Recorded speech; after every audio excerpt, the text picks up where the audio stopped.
Cristiano রোনালদোর বিদায় বেলায় কি সফল হতে পারবে পর্তুগাল? তাদের ইতিহাসে প্রথমবারের মতো বিশ্বকাপকে জিততে পারবে রবার্তো মার্টিনেজের শিষ্যরা? গত এক দশকে যাদের নামের পাশে যুক্ত হয়েছে ইউরো ও নেশনস লিগের মতো শিরোপা, তাদের হাতে এখন পর্যন্ত ওঠেনি বিশ্বকাপের এই সোনালি ট্রফিটি। তবে এবার অবশ্য চিত্রপট ভিন্ন।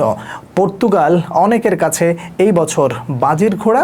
ফুটবল পণ্ডিত অনেকের চোখেই এবারকার বিশ্বকাপের শিরোপা যাবে পর্তুগালের ঘরে। তবে পর্তুগাল যদি সত্যি বিশ্বকাপ জিততে চায়, তাহলে তাদের পাড়ি দিতে হবে কঠিন এক পথ। আর এই কঠিন পথে ক্রিশ্চিয়ানো রোনালদোর দলের জন্য সম্ভাব্য প্রতিপক্ষ কারা হতে পারে, কিংবা কাদের বাধা অতিক্রম করতে হবে পর্তুগালকে, কোথায় সবচেয়ে বড় বিপদ অপেক্ষা করছে CR7-এর দলের জন্য, সেই সব কিছু বিস্তারিতভাবে আলোচনা করব আজকের এই ভিডিওতে। প্রথমেই শুরু করি গ্রুপ পর্ব দিয়ে। পর্তুগাল রয়েছে গ্রুপ K-তে। তাদের সঙ্গে রয়েছে উজবেকিস্তান, কলম্বিয়া এবং DR কঙ্গো। প্রথম দেখায় অনেকেই হয়তো বলবেন এটি পর্তুগালের জন্য তুলনামূলক সহজ একটি গ্রুপ। ফিফা র্যাঙ্কিং থেকে শুরু করে খেলোয়াড়দের মান বিবেচনায় পর্তুগাল স্পষ্টভাবে অনেকের কাছেই ফেভারিট থাকবে, এগিয়ে থাকবে, এটা নিঃসন্দেহে বলে দেয়া যায়। তবে আমার কাছে মনে হয় কি জানেন, এই গ্রুপকে একেবারেই সহজ ভাবার বিন্দুমাত্র সুযোগ নেই, সময়ও নেই। উজবেকিস্তান সাম্প্রতিক সময় বছরগুলোতে এশিয়ান ফুটবলে নিজেদের আধিপত্য বিস্তার করেছে, জাহির করেছে, প্রকাশ করেছে। অন্যদিকে DR কঙ্গো শারীরিক সক্ষমতা এবং গতি যা রয়েছে তাদের, তাতে করে যে কোনো দলকে তারা সমস্যায় ফেলে দিতে পারে। কিন্তু সবচেয়ে বড় চ্যালেঞ্জ অবশ্যই হবে কলম্বিয়া। দক্ষিণ আমেরিকা দলগুলোর বিপক্ষে বিশ্বকাপের মঞ্চে খেলা সবসময় একটু না বেশ চ্যালেঞ্জিং। তার উপর আবার উত্তর আমেরিকার মাটিতে ভৌগোলিকভাবে কিছুটা না অনেকটাই সুবিধা পাবে কলম্বিয়া। ফলে গ্রুপের সবচেয়ে গুরুত্বপূর্ণ ম্যাচটাই সম্ভবত হবে পর্তুগাল এবং কলম্বিয়ার মধ্যকার।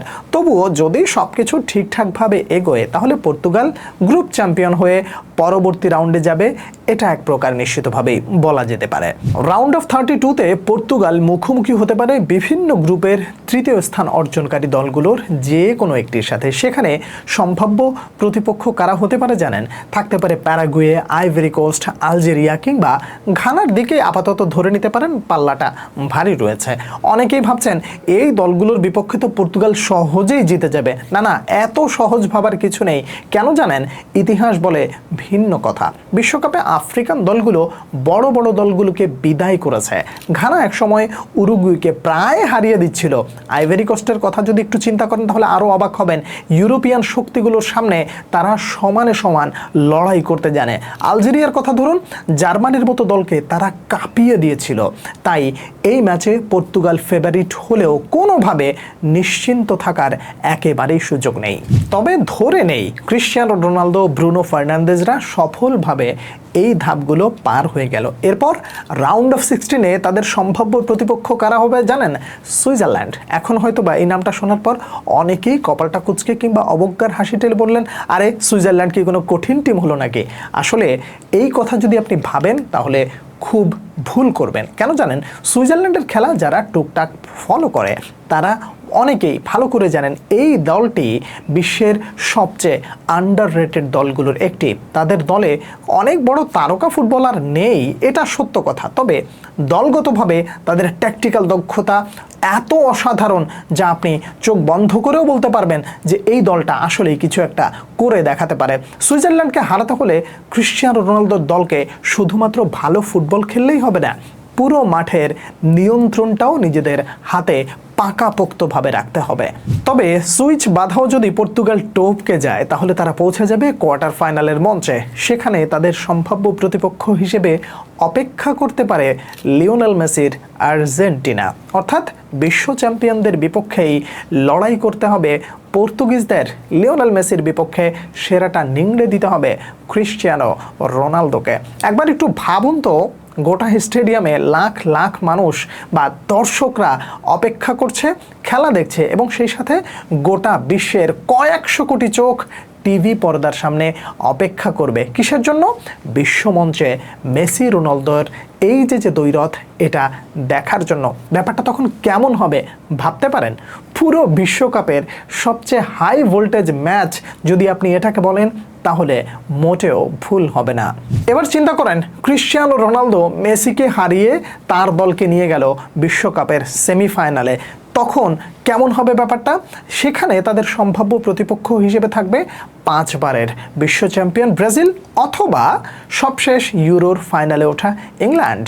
ব্রাজিলকে নিয়ে আসলে আলাদা করে কিছু বলার নেই। হেক্সা জয়ের মিশন নিয়ে তারা মাঠে নামতে যাচ্ছে।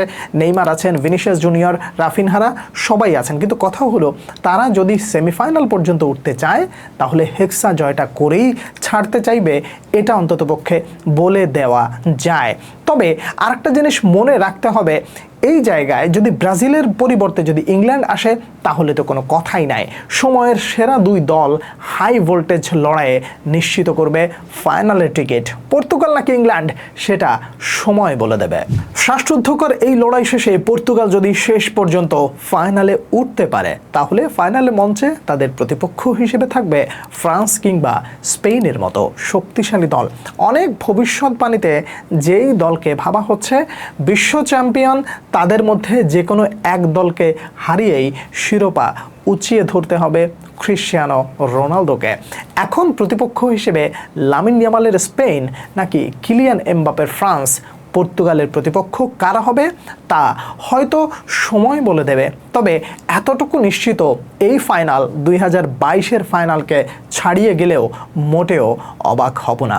এবার একটু ফ্ল্যাশব্যাকে গিয়ে রিক্যাপ করে আসেন। প্রথমে গ্রুপ পর্ব পার হতে হবে পর্তুগালকে গ্রুপ চ্যাম্পিয়ন হয়েই, তারপর রাউন্ড অফ 32-তে সামনে আসবে যে কোনো এক পার্টি স্পয়লার টিম, তারপর সুইজারল্যান্ড, তারপর আর্জেন্টিনা, তারপর ব্রাজিল কিংবা ইংল্যান্ড, আর সবশেষে স্পেন কিংবা ফ্রান্স। অর্থাৎ পর্তুগালকে বিশ্বকাপ জিততে হলে বিশ্বের সেরা দলগুলোকেই হারাতে হবে। এটাই বিশ্বকাপের সৌন্দর্য। এখানে শর্টকাট বলতে কিছু নেই, এখানে সহজ কোনো রাস্তা নেই, এখানে শুধু যোগ্যরাই শেষ পর্যন্ত টিকে থাকে। আর যেই কারণে 2026 বিশ্বকাপ পর্তুগালের জন্য এত গুরুত্বপূর্ণ। একটি দেশের বহু বছরের অপেক্ষা, একটি সুবিশাল ফ্যান পেজ, এত বছরের আক্ষেপ সবকিছু এক নিমিষে শেষ করে দিতে পারে পর্তুগাল। তবে এখন প্রশ্ন একটাই, এই দীর্ঘ ও কঠিন পথ পেরিয়ে পর্তুগালকে সত্যি প্রথমবারের মতো বিশ্বকাপের ট্রফি উঁচিয়ে ধরতে পারবে, নাকি বিশ্বকাপের ছোঁয়া ছাড়াই বিদায় হবে CR7-এর? উত্তরটা মিলবে ঠিক মাস দেড়েক পর। আপনারা এই মুহূর্তে কে কি ভাবছেন, আমি আপনার ওই ভাবনাটা জানার অপেক্ষায় রইলাম। পরবর্তী ভিডিওতে আবার দেখা হচ্ছে, সেই পর্যন্ত অনেক অনেক ভালো থাকবেন। আল্লাহ হাফেজ।